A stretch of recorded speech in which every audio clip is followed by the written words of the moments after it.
to add dialogue to a family history or to not add dialogue to a family history story. It's an ever-persistent debate in the genealogy world, especially when writing a family history. And today, we're going to tackle that. If you're new here, I'm Devin Noel Lee, and I love inspiring you to write your family history easily and quickly. In a previous video, I shared my thoughts about whether you should include dialogue in your family histories. You can find links to that video in the description box. After releasing that video, I seem to have stood alone with my thoughts. And who was I? I mean, I'm just a YouTuber who has written over 120 drafts about my ancestors in a year and published 2 of them. They're bound and sitting back on that shelf. If I'd stopped making YouTube videos, maybe those drafts would be finished by now, but I digress.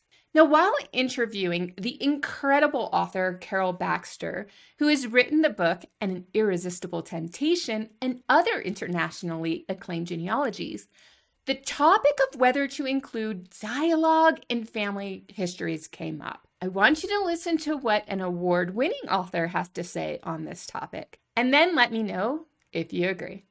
When people make up dialogue, one of the big problems they have is you can be almost certain that the words they make up are not the words that were used at the time.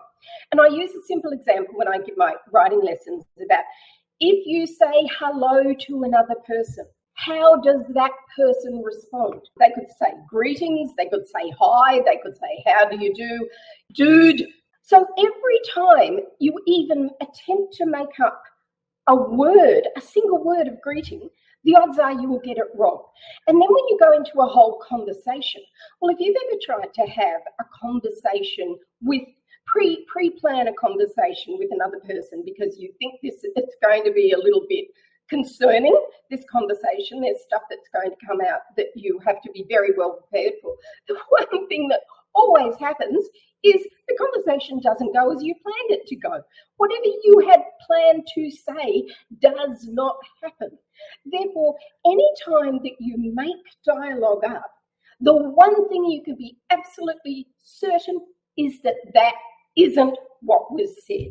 And therefore, if you make dialogue up, you're just writing fiction. You are not getting a sense of that person as a person. You're communicating you and your own words and how you think those words were. And they are almost certainly wrong. So what do you think? After listening to Carol, do you agree or disagree? Let me know your opinions by leaving them in the comment section of this video. Also, I would appreciate that as a sign of support for this channel overall, even if you disagree with me, that you go ahead and click a thumbs up on this video and subscribe. That way you never miss another tip or tutorial or even discussion over controversial topics in genealogy writing. Until next time, check out this video right here.